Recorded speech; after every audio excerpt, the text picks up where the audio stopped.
Varicose veins కి సరైన చికిత్స కోసం సంప్రదించండి ఎవిస్ హాస్పిటల్. వేరికోస్ వెయిన్స్ కి సరైన చికిత్స కోసం సంప్రదించండి ఎవిస్ హాస్పిటల్. నమస్తే రమగారు. నమస్తే జయ. రమగారు, చందమామ కథ ఒకటి చెప్పండి. చైనా జానపద గాథలు, జపాన్ జానపద గాథలు అట్లాంటివి చెప్పాం కదా, చెప్పుకున్నాం మనం కదా. అలాంటిది ఒక కథ చెప్తాం. ఒక ఊళ్ళో ఒక లీ అని ఒక ఆయన చాలా డబ్బున్నవాడు, కానీ పర్రమ్మ పిసినారు. పిల్లికి బిచ్చం పెట్టేవాడు కాదు. వాకిట్లో ఎవరిని వస్తే మా వాకిట్లో ఎందుకు ఉంచున్నారు, మా బండ్లు అరిగిపోతాయి ఇలాంటి వాడు అనమాట. ఎవరిని రానిచ్చేవాడు కూడా కాదట. అయితే ఏమైందట, ఆ ఊళ్ళల్లో అప్పుడు కాటకం వచ్చింది. అప్పుడప్పుడు మనకి వానలు పడక పంటలు పండక అలా ఉండేవి.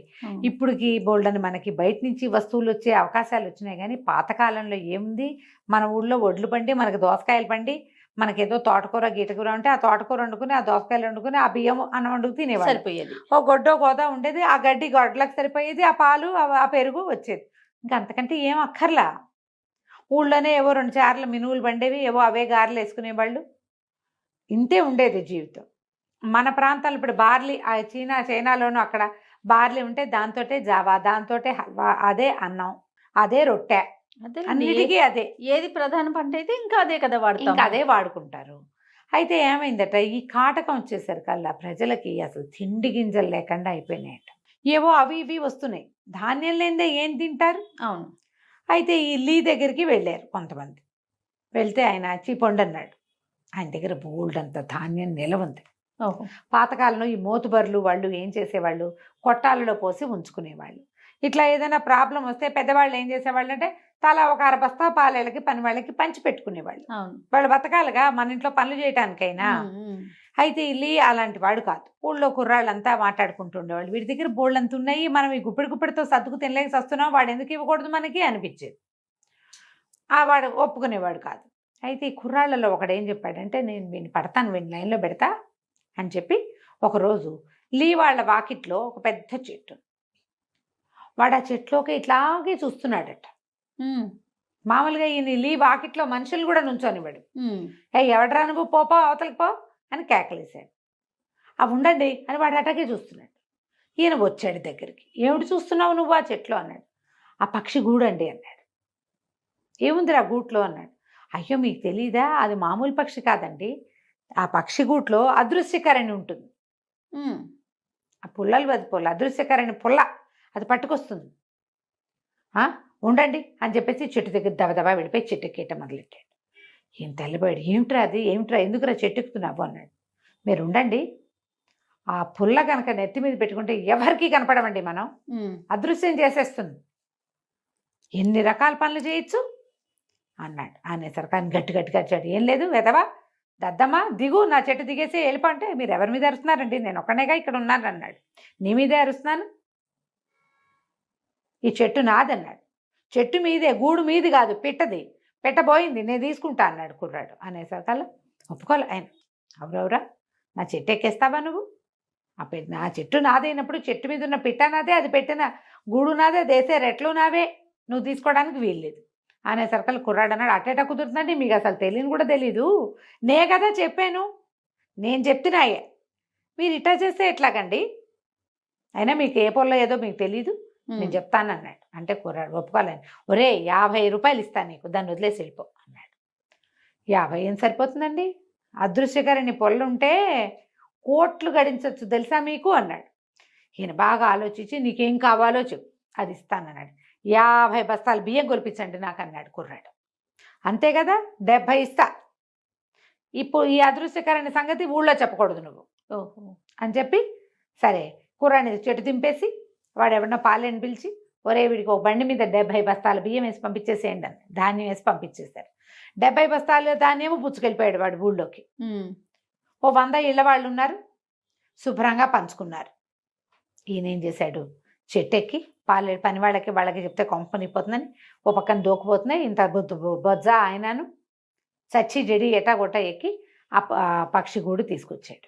ఇంట్లో తీసుకొచ్చి భార్య ఏదో కుట్టుకుంటుంది, వర్క్ చేసుకుంటుంది. చైనాలో అంతా హ్యాండ్ వర్క్ కదా. ఏమేమి నేనేం తెచ్చాను తెలుసు అంటే, ఏముంది ఎవరి చేతిలో చేయబెట్టి ఉంటావు, నువ్వు అంతకంటే ఏం చేస్తావు అని. అది కాదే అని చెప్పేసి ఆ గూడు అక్కడ పెట్టాడు. అందులో నుంచి ఒక్కో పుల్ల తీసి నెత్తి మీద పెట్టుకోవటం.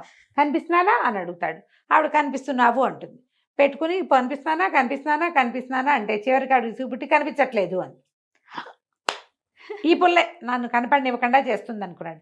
అదృశ్యకరణి అంటే కనపడకుండా చేసేది. ఈ పుల్ల కనుక నెత్తి మీద పెట్టుకుంటే నేను ఎవ్వరికీ కనిపించను. ఈయనకు సంతోషం వచ్చేసింది. ఇంకేముంది, ఎంత బాగుందో, దీంతో ఏమైనా చేయొచ్చు. ఆ కుర్రాడు చెప్పాడు కదా కోట్లు సంపాదించచ్చని. ఈయన దగ్గర ఆల్రెడీ కోట్లు ఉన్నాయి, ఈయనకి ఇంకా కావాలి. ఆ పుల్ల నెత్తి మీద పెట్టుకుని అలా నడుచుకుంటూ వెళ్ళాడు. ఆయన్ని పెద్దగా ఎవ్వరూ పలకరించరు ఆ ఊళ్ళో. అన్నిటికీ దుమదుమలాడతాడు. ఎవరు పలకరిస్తాడు? ఎవడైనా పెట్టేవాడిని పలకరిస్తారు. వీడికి పెట్టు లేదు, మర్యాద లేదు. వెళ్ళి ఒక స్వీట్ షాపులో బయట లడ్డూలు అవి పెట్టుంటే తిన్నాడు. తీసుకుని తినేసరికల్లా కొట్టయింది అనుకున్నాడు. పెద్ద మనిషి వెళ్ళేటప్పుడు డబ్బులు ఇస్తాడులే అని ఊరుకున్నాడు. ఈయనేమనుకున్నాడు, నేను కనపట్టలేదు అందుకే వాడు నన్ను ఏమనలేదు అనుకున్నాడు. 4 లడ్డూలు తీసుకున్నాడు. 2 లడ్డూలు తీసి జేబులో పెట్టుకుని నడటం మొదలెట్టాడు. కొట్టాయని పిలుద్దాం అనుకున్నాడు. అనుకుని కూడా పెద్ద మనిషి కదా, కోటీశ్వరుడు, అడిగేదేముంది, ఆయన ఏదో బజార్ వెళ్తున్నాడు, ఇప్పుడు చిల్లర ఉండదు, వచ్చేటప్పుడు ఇస్తాడని వీడే ఆలోచించుకుని సర్ది చెప్పుకున్నాడు. ఈయన అటు ఇటు బజార్ అంతా తిరిగాడు. చీకటి పడింది. ఒక సామాన్ల కొట్లో మొత్తం బిజినెస్ అంతా అయిపోయింది. సామాన్లు అవి సర్దేశాక ఆయన కొంచెం పెద్ద దీపం పెట్టుకుని నోట్ల బొత్తులన్నీ తీసి లెక్క పెట్టుకుంటున్నాడు. షాప్ ఆయన లెక్క పెట్టుకుంటున్నాడు. అతను తెలుసు ఈయనకి. ఇప్పుడు ఒకేసారి బొత్తు లాగేసుకుంటే అనిపించింది. పైగా చేతిలో ఉన్నవి కాకుండా కింది కట్టలు కట్టలుగా డబ్బులు పెట్టున్నాడు. ఈయనటా బల్ల దగ్గరికి వెళ్ళి చటుక్కున 2 చేతులు పెట్టి 2 చేతులతోటి ఇట్లా పట్టుకున్నాడు నోట్ల కట్టలు. పట్టుకోగానే ఆయన కేకలు పెట్టాడు. దొంగ దొంగ దొంగ అని 2 చేతులు పుచ్చేసుకున్నాడు. చీకటి పడింది. వెలుతురు ఎక్కడుంది? కొట్లో ఉంది. కొట్టు బయట నుంచి చూసే వాళ్ళకి ఏదో వెలుతురున్నట్టు కనిపిస్తుంది, కానీ దీపానికి అడ్డంగా ఉన్న వ్యక్తి ఎవడో కనపడదు. ఎప్పుడైతే ఈయన చేతులు పుచ్చుకుని దొంగ దొంగ దొంగ అని కేకలు పెట్టాడో బయట నుంచి నడిచి వెళ్తున్న 5-6 లోపలికి వచ్చేసేసి దబాయి దబి దబి దబి దబి బాధేశారు ఈయన. అక్కడి నుంచి కొట్టాయని దీపం పెంచి చూసేసరికల్లా తెలిసింది ఎవరో. చుట్టుపక్కల వాళ్ళతో ఇదేమిటి, ఈయనకి లీ కదా, ఈయనకేం పోయే కాలం ఇటా వచ్చాడు. ఈయనన్నాడు, అలీ, ఒరే నేను ఎవరికి కనపట్టలేదు కదరా, ఎట కొడుతున్నారు మీరు నన్ను? కనపడకపోవడం ఏంటంటే శుభ్రంగా ఉన్నారు దిమరాయల్లే, ఎందుకు కనపట్లేదు మీరు? మాకు కనిపిస్తున్నావు కాబట్టి దెబ్బలు కొట్టాం. ఆయన పుల్ల పడిపోయిందేమో అని చూసుకున్నాడు. నెత్తి మీద పెట్టుకున్నారు, ఎక్కడ పెట్టుకున్నా ఒకటే రకం. ఏం చేయాలో తెలియలే. నోరు గట్టిగా మూసుకుని 70 బస్తాలకి అదృశ్యకరణి పుల్లని కొన్నానని చెప్తే ఏమంటారు అని నోరు గట్టిగా మూసుకుని ఇంటికి వెళ్ళిపోయాడు. వీళ్ళందరికీ ధాన్యం ఖర్చు అయ్యే నాటికి వానలు పడ్డాయి, మొక్కలు మొలిచినాయి, వాళ్ళ పరిస్థితి బాగుపడింది. లీ మోసపోయాడు. నేను మోసపోయాను అని ఎవరైనా చెప్తారా? నీకు ఇలాంటి ఆశ ఎందుకు అనరు. ఆ తర్వాత ఎప్పుడు ఆయన ఆ ప్రసక్తే తీసుకురాకుండా ఆ కుర్రాడు కనపడితే వీడెవడో నాకు తెలియదు అన్నట్టుగా మొహం పెట్టుకుని వెళ్ళిపోయేవాడు. తేలుకుంటుంది దొంగలాట. కథ కంచికి మనం ఇంటికి. సూపర్ అండి, నమస్తే.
పాతదైనా పర్వాలా, తుక్కు తుక్కుగా మురికిగా లేకుండా చూసుకోండి. దుప్పట్లు, పడుకునే బెడ్షీట్స్ అవి మురికిగా ఉండకూడదు. అవును. గదిలో పరిసరాలు కూడా మురికిగా ఉంచుకోకుండా కొంచెం ప్రశాంతమైన వాతావరణము, కాస్త శుభ్రమైన పక్కలు, ఏదైనా కొంచెం మంచి వాసన, దుర్వాసనలు వాటి మధ్యలో పడుకున్నా కూడా ప్రాబ్లమ్స్ ఇలాంటివి ఏవో పిచ్చికళ్ళు వస్తూ ఉంటాయి. నిద్ర సరిగ్గా పట్టక ముందు బెడ్రూమ్ వాతావరణాన్ని బాగా చేసుకొని విడిచిన బట్టలు అవి ఎక్కువ ఉండనివద్దు. బెడ్రూముల్లో పడుకునే చోట విడిచిన బట్టలు ఉండనివద్దు. బెడ్రూములు దుమ్ముగా ఉంచుకోకండి, మురిగ్గా ఉంచకండి. పక్కల వారానికైనా ఓసారైనా శుభ్రంగా మార్చుకోండి. పక్కన చక్కగా నీట్గా పరుపు కిందో చాప కిందో నీట్గా మడిచి గట్టిగా ఉంచుకోండి. పక్క నలిగిపోకుండా. నలిగిన పక్కలు, మురికిగా ఉండే పరిసరాలు కూడా మనకి మంచి నిద్రనివ్వవు. దానివల్ల ఏదో కలతగా ఉండి ఎర్రి ముర్రి కళ్ళు వస్తాయి. అవును. ఇది మార్చుకుంటే అది బెటర్ అవుతుంది. రైట్. నమస్తే రమగారు. నమస్తే జయ. సుమన్ టీవీలో మీ పర్సనల్ అండ్ బిజినెస్ ప్రమోషన్స్ కోసం కింది నెంబర్కి కాంటాక్ట్ చేయండి.